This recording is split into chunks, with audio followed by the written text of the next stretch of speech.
नमस्कार मुलांनो. आज वार बुधवार आणि आपला परिसर अभ्यास 1 या विषयाचा आपला आजचा तास. या आधीच्या पाठामध्ये आपण आपले समूह जीवन असा पाठ क्रमांक 20 आपण अभ्यासलेला आहे आणि आज आपण त्या पुढील पाठ क्रमांक 21 समूह जीवनासाठी सार्वजनिक व्यवस्था असा पाठ पाहणार आहोत. तर हा पाठ पाहण्या अगोदर मी पाठ क्रमांक 20ची अगदी थोडीशी उजळणी आधी घेते 1-2 मिनिटात आणि नंतर आपण या पाठाला सुरुवात करूया.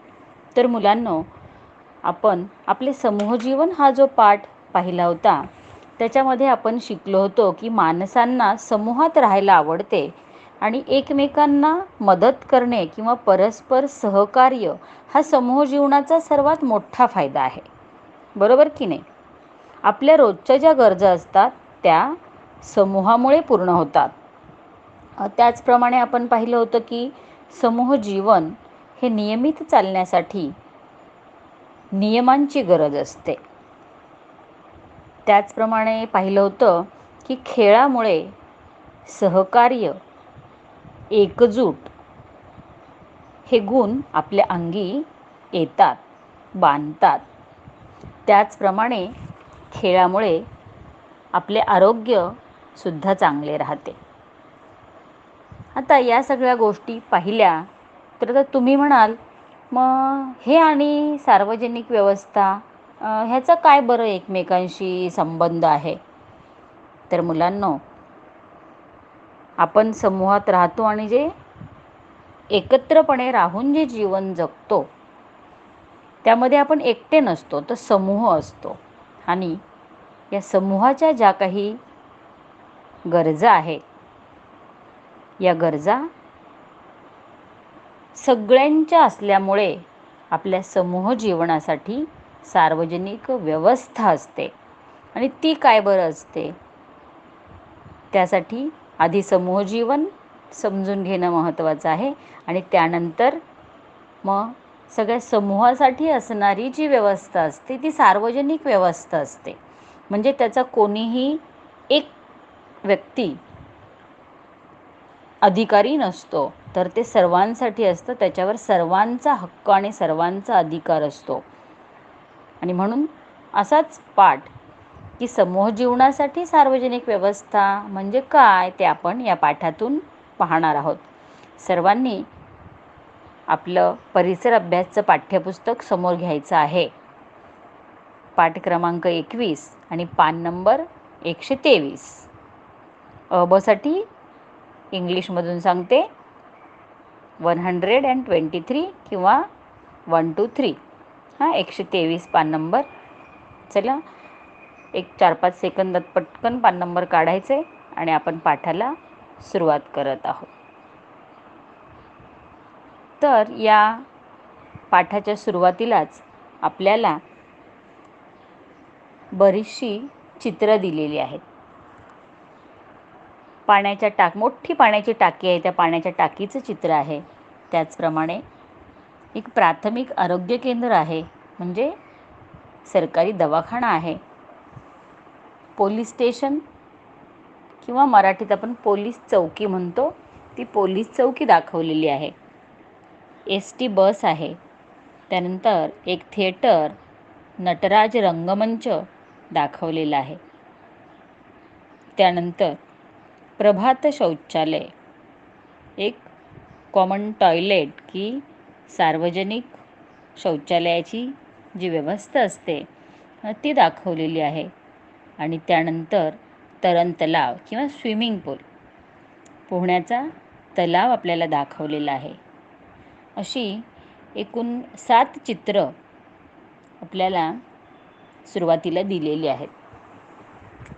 तर आता समूह जीवनासाठी जी सार्वजनिक व्यवस्था असते त्यातलाच हा भाग आहे की पाण्याची एवढी मोठी टाकी असते, मग तिथे फक्त एकच कुटुंब किंवा एकच व्यक्ती किंवा 4च घरं एवढ्याच लोकांसाठी त्या पाण्याची व्यवस्था नसते, तर ती अख्ख्या गावासाठी म्हणा किंवा तेवढ्या भागासाठी म्हणा किंवा तेवढ्या नगरासाठी म्हणा, एवढ्या सगळ्या लोकांसाठी पाण्याची व्यवस्था त्या टाकीतून केलेली असते. एवढी मोठी टाकी सगळ्यांसाठी असते. लक्षात घ्यायचं, मी पुन्हा पुन्हा सांगते, कोणा एकासाठी नसून ती सगळ्यांसाठी आहे. म्हणून त्याला असं म्हटलं की सार्वजनिक. कोणाचंही एकाचं तिथे काहीही चालत नाही. त्या जी काही संपत्ती आहे ती त्याच्यावर सगळ्यांची मालकी असते, सगळ्यांचा हक्क असतो. त्या टाकीतून जे पाणी येतं ते सर्वांनाच मिळतं. असं कधीच होत नाही की ठाण्यामध्ये फक्त एकाच घरात पाणी सोडलं जातं आणि बाकीचे कोणाकडेच पाणी नाही एक दिवस. जर पाणी गेलं तर सगळ्यांचं पाणी जातं, कारण जी पाण्याची व्यवस्था आहे ती सार्वजनिक व्यवस्था आहे. त्यानंतर पुढचं जे चित्र आहे ते आहे प्राथमिक आरोग्य केंद्र. आत्ताच आपण कोरोना काळात उदाहरण घेतलं की कोरोना झाला की त्यांना सरकारी दवाखान्यामध्ये ठेवण्याची आणि तिथेच उपचार मोफत देण्याची सोय सरकारने केलेली आहे. खाजगी दवाखानेसुद्धा आहेत, परंतु तिथे खूप मोठ्या प्रमाणावर पैसा खर्च करावा लागतो. मग ज्यांची ऐपत नाही अशा लोकांना त्या ठिकाणी चांगला आणि मोफत उपचार मिळतो. आणि थोडे थोडे छोटे छोटे जरी आजार झालेले असतील किंवा बरं नसेल तरी आपण सरकारी दवाखान्यांमध्ये जाऊन उपचार घेतो. म्हणजे तिथे आपल्याकडे पैसे नसतील किंवा असतील तरीसुद्धा आपल्याला ती जी काही उपचाराची सुविधा आहे ती मिळते. तिथे आपल्याला कोणीही अडवत नाही. एक अगदी कमीत कमी 5 रुपये 10 रुपयाचा केस पेपर काढला की आपल्याला काय होतं ते आपण तिथे सांगायचं आणि नंतर त्यांचे जी काही प्रक्रिया असेल ती कागदोपत्री पूर्ण केली की आपल्याला सगळ्या प्रकारची डॉक्टरांची मदत तिथे मिळते. परंतु खाजगी दवाखान्यामध्ये असं नसतं की तिथे एखाद्या उपचारासाठी जर 10,000 रुपयांची गरज असेल तर जर आपल्या खिशामध्ये ते 10,000 रुपये असतील तरच आपण तो उपचार घेऊ शकतो, अन्यथा नाही. तिथे आपल्याला नकार मिळतो. परंतु जे शासनाचा दवाखाना किंवा शासनाचं हॉस्पिटल असेल तिथे आपल्याला मोफत उपचार मिळतो आणि ती व्यवस्था सार्वजनिक असते, सर्वांसाठी असते. श्रीमंतांपासून गरिबांपर्यंत आणि अगदी लहानापासून मोठ्यापर्यंत वृद्ध व्यक्तीपर्यंत ते सगळ्यांना उपचार मिळतो. पुढचं चित्र आहे पोलीस चौकी.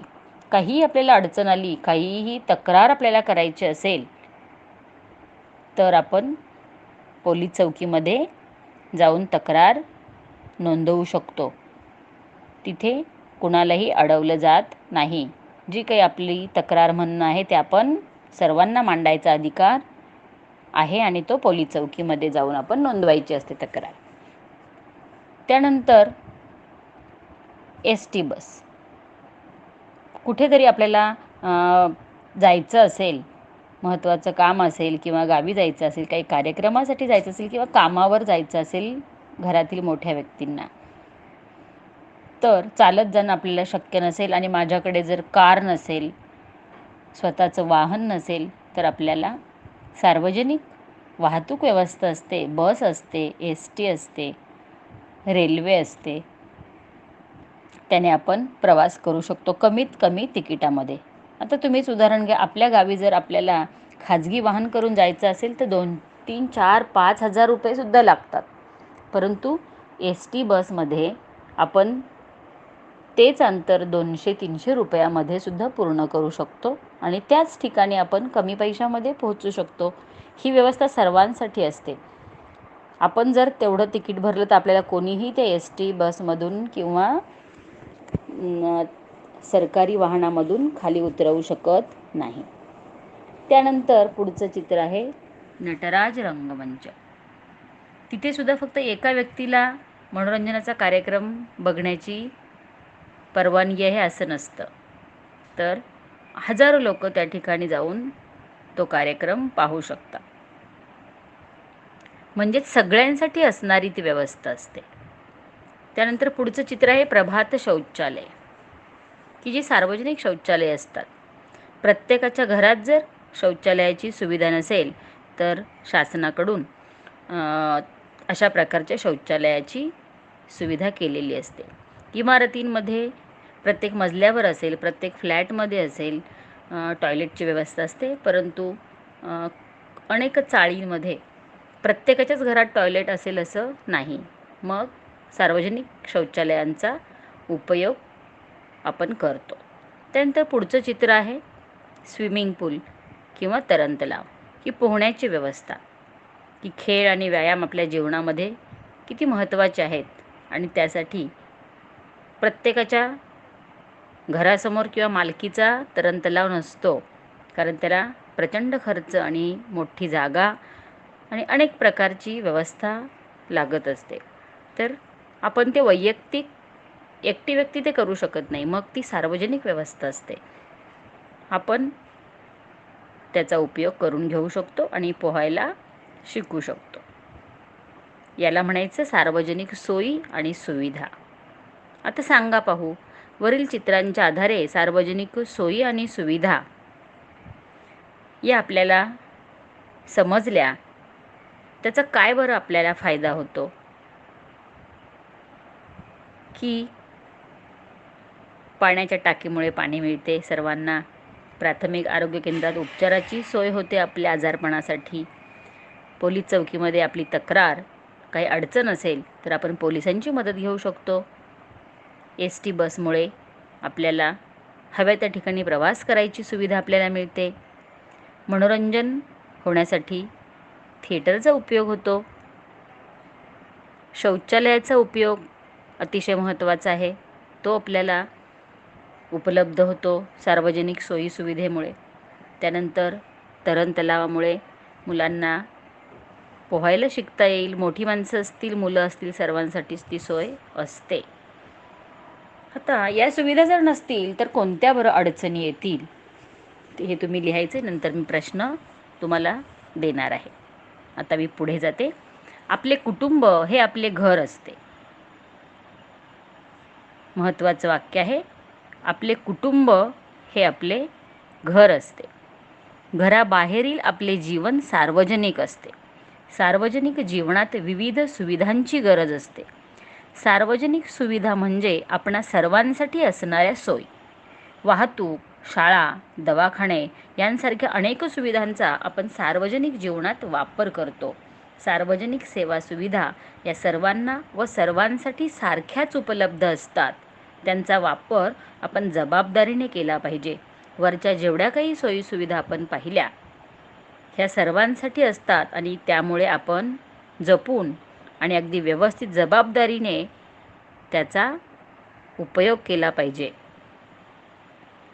एक छोटंसं उदाहरण तुम्हाला देते, की आपल्या घरात किंवा घराबाहेर आपण स्वतः विकत कुंड्या आणल्या, माती आणली आणि त्याच्यामध्ये शोभिवंत झाडांची लागवड केली किंवा लावली, आणि शेजारच्या कोणीतरी एखाद्या मुलाने किंवा मुलीने किंवा कोणीतरी जाताना जर ते झाड आपलं तोडलं आणि ते मी पाहिलं, तर मी म्हणेल का वा वा छान छान, हां बरं झालं आमचं झाड तोडलं म्हणून?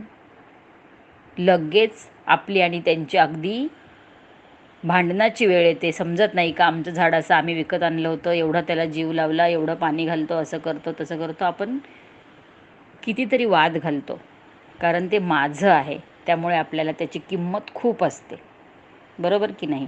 परंतु जेव्हा तुम्ही गार्डनमध्ये फिरायला जाता आणि त्या गार्डनमध्ये तुमच्यासाठी असणारी खेळणी, त्याचप्रमाणे फुलांची झाडं किंवा शोभिवंत झाडं, सजावटीची झाडं, जाता जाता अनेक मुलं किंवा मोठी माणसंसुद्धा पटकन पानं तोडतात, गुपचूप फुलं तोडून घेतात, कसेही धावतात, गवत ओरबाडतात, लॉन्स असतात लॉन्सवर कसेही फिरतात, काही टाकतात, कचरा करतात. अशा वेळेला आपल्या घरात जर कोणी असं केलं तर आपल्याला चालेल? अजिबात नाही. आणि म्हणून सार्वजनिक ज्या सुविधा आहेत, सार्वजनिक जीवनात आपण त्याचा वापर करताना अतिशय जबाबदारीने केला पाहिजे, हे तुम्हाला या ठिकाणी मला सांगायचं आहे. आपली स्वतःची वस्तू ज्याप्रमाणे आपण जीवापाड जपतो तशीच सार्वजनिक व्यवस्था, त्याचा उपयोग करताना आपण याचं भान ठेवायचं आहे. पुढे जाऊया. स्थानिक शासन आणि गावातील सुविधा.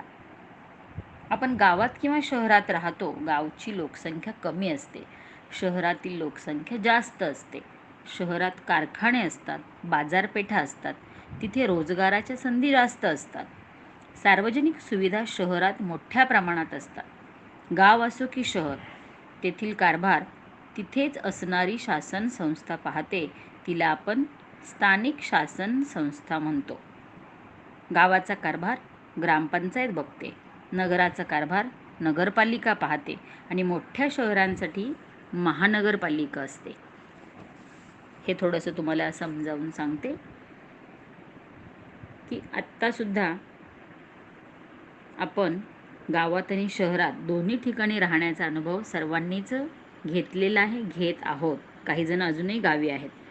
त्यामुळे आपल्याला गावातल्या आणि शहरातल्या दोन्हीही सोयीसुविधांविषयी माहिती आहे.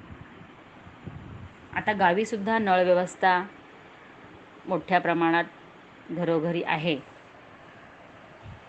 प्राथमिक आरोग्य केंद्र आहे, ST बसेस आहेत. परंतु तरण तलाव, त्यानंतर सार्वजनिक शौचालये, मोठे थिएटर्स हे बघा गावी कमी प्रमाणात आहे. सरकारी दवाखाने आहेत, पोलीस चौकी आहे, ST बसेस आहेत, पण तरण तलाव आपल्याला गावाला दिसत नाहीत. गावी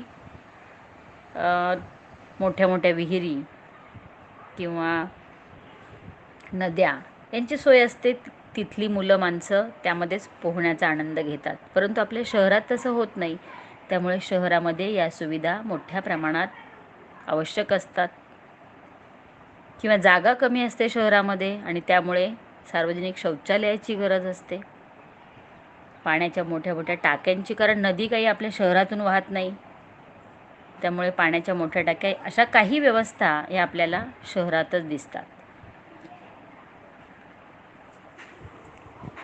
तरीही कमी जागा असूनही शहरामध्ये लोकसंख्या जास्त असते आणि गावामध्ये भरपूर रिकामी जागा असूनसुद्धा लोकसंख्या कमी असते.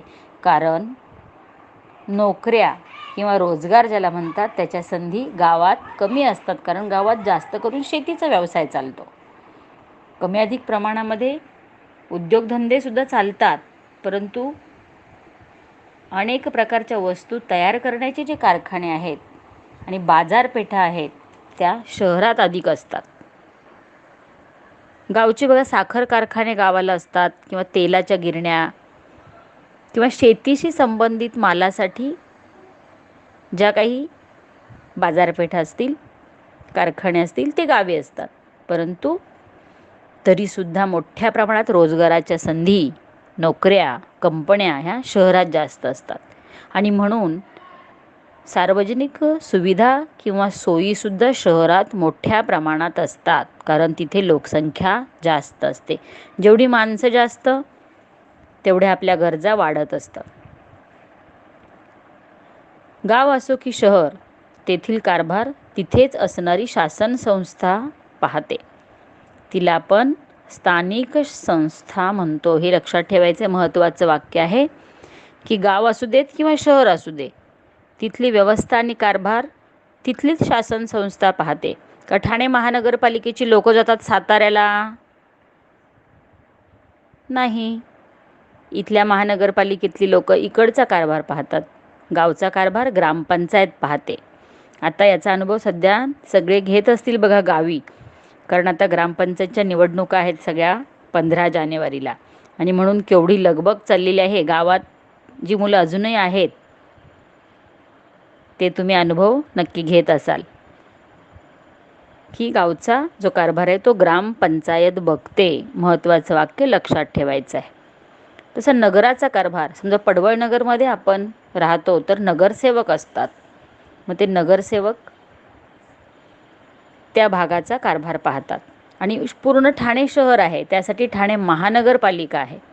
मग ठाणे महानगरपालिका अख्ख्या ठाणे शहराचा कारभार पाहत आहे. 3 वाक्य महत्त्वाची या ठिकाणी. गावाचा कारभार ग्रामपंचायत बघते. मग ग्रामपंचायतमध्ये प्रमुख असतो सरपंच. आता ज्या निवडणुका आहेत त्या सरपंच पदासाठी आहे, म्हणजे गावाचा प्रमुख सरपंच आणि त्यांचा कारभार पाहणारी शासन संस्था म्हणजे ग्रामपंचायत. तसं नगराचा कारभार पाहते ती नगरपालिका आणि मोठ्या शहराचा कारभार पाहते ती महानगरपालिका. महा म्हणजे मोठं, म्हणून काय दिलं आहे, महानगरपालिका. मग ठाणे असेल, मुंबई असेल, डोंबिवली असेल, कल्याण असेल, नवी मुंबई असेल, ही मोठी मोठी शहरं आहेत आणि म्हणून त्या ठिकाणी महानगरपालिका त्या भागाचा कारभार, शहराचा कारभार पाहत असतात. आता यापैकी कोणते स्थानिक शासन तुमच्या गावात किंवा शहरात आहे, असा प्रश्न तुम्हाला विचारलेला आहे. आता जे विद्यार्थी गावी आहेत तर ते उत्तर काय लिहितील, की समजा मी साताऱ्याला राहते किंवा मी कराडची आहे, तर आमच्याकडे ग्रामपंचायत कारभार पाहते. आमच्याकडचं स्थानिक शासन असेल ग्रामपंचायत. मात्र जे ठाण्यात राहतात ते काय सांगणार, की आमच्याकडे स्थानिक शासन महानगरपालिका आहे. समजलं, की आपण ज्या ठिकाणी राहतो त्या ठिकाणी कोणतं स्थानिक शासन आहे ते तुम्हाला लिहायचं आहे. मी प्रश्न देणार आहे तेव्हा तुम्हाला ते लिहायचं आहे. जे विद्यार्थी गावी असतील त्यांनी तात्पुरतं सध्या यापैकी कोणते स्थानिक शासन तुमच्या गावात किंवा शहरात आहे ते तुम्ही लिहायचं आहे. माहीत आहे का तुम्हाला, प्रत्येक गावासाठी एक ग्रामपंचायत असते. प्रत्येक गावासाठी एक ग्रामपंचायत असते. एका गावात 2-2 ग्रामपंचायत नसतात. किती असते? प्रत्येक गावासाठी एकच ग्रामपंचायत असते. 1 मे 1960 रोजी महाराष्ट्र राज्याची निर्मिती झाली. महत्त्वाचं वाक्य आहे, 1 मे 1960 रोजी महाराष्ट्र राज्याची निर्मिती झाली आणि म्हणून आपण 1 मे महाराष्ट्र दिन किंवा कामगार दिन आपण साजरा करतो. तुम्हाला सुट्टी असते, परंतु सर्व कामगार किंवा सरकारी कर्मचारी, जसं आपण 15 ऑगस्ट 26 जानेवारीला झेंडावंदन करतो, तसं 1 मे रोजी आपण प्रत्येक वर्षी झेंडावंदन करत असतो, की महाराष्ट्राची निर्मिती 1 मेला झाली आणि म्हणून तो दिन आपण कामगार दिन म्हणून साजरा करतो, महाराष्ट्र दिन म्हणून साजरा करतो. त्यावेळी महाराष्ट्रात 21,636 ग्रामपंचायती होत्या. ती संख्या 2010 अखेर 27,993 इतकी झाली. ग्रामपंचायत स्थापन होण्यासाठी संबंधित गावाची लोकसंख्या 500 इतकी आवश्यक आहे. 500पेक्षा कमी लोकसंख्या असलेल्या 2 ते 3 गावांची मिळून गटपंचायत बनते, गटग्रामपंचायत बनते. तर आता थोडंसं सांगते, की ग्रामपंचायत कुठे स्थापन होते, तर जर त्या गावातली लोकांची संख्या, डोकी मोजतात प्रत्यक्ष किती लोक आहेत त्या गावामध्ये, जर त्या गावची लोकसंख्या 500 एवढी असेल तरच त्या गावात ग्रामपंचायत स्थापन होते. नसेल, कमी असेल, समजा 200 असेल, 300 असेल, 350 असेल, 400 असेल, तर त्या गावात ग्रामपंचायत नसते. मग शेजारचे जर आणखी एक गाव त्या गावामध्ये जोडलं आणि मग दोघांची मिळून जर 500 झाली लोकसंख्या, तर मग तिथे दोघांची मिळून गटग्रामपंचायत बनते. दोन्ही गावांची मिळून जरी 500 लोकसंख्या होत नसेल, समजा एका गावामध्ये 100 लोक, दुसऱ्या गावामध्ये 200 लोक आणि आणखी तिसऱ्या गावामध्ये 200 लोक, अशी 3 गावांची मिळून जर 500 संख्या झाली लोकांची, तर मग त्या 3 गावांची मिळून ग्रामपंचायत बनते. बघा, त्याला फक्त ग्रामपंचायत नाही म्हणत, तर त्याला काय म्हणतात, गटग्रामपंचायत. अशा प्रकारे ग्रामपंचायतीची स्थापना मग तिथे केली जाते. या ठिकाणी महत्त्वाच्या गोष्टी तुम्ही लक्षात ठेवायच्या आहेत, की प्रत्येक गावासाठी एक ग्रामपंचायत असते आणि ग्रामपंचायत स्थापन होण्यासाठी संबंधित म्हणजे त्या गावाची लोकसंख्या 500 इतकी असणं आवश्यक आहे. 500पेक्षा कमी लोकसंख्या जर त्या गावाची असेल तर तिथे ग्रामपंचायत स्थापन होत नाही. मग 2-3 गावांची मिळून जर 500 लोकसंख्या झाली तर मग तिथे गट ग्रामपंचायत स्थापन केली जाते. आपल्या महाराष्ट्र राज्याची निर्मिती 1 मे 1960 रोजी झाली आणि तेव्हापासून आपण 1 मे महाराष्ट्र दिन म्हणून साजरा केला जातो. तेव्हापासून महाराष्ट्रामध्ये मग 1960 साली आपल्या महाराष्ट्रामध्ये किती ग्रामपंचायती होत्या तर 21,636. कधी होत्या त्या 1960 साली.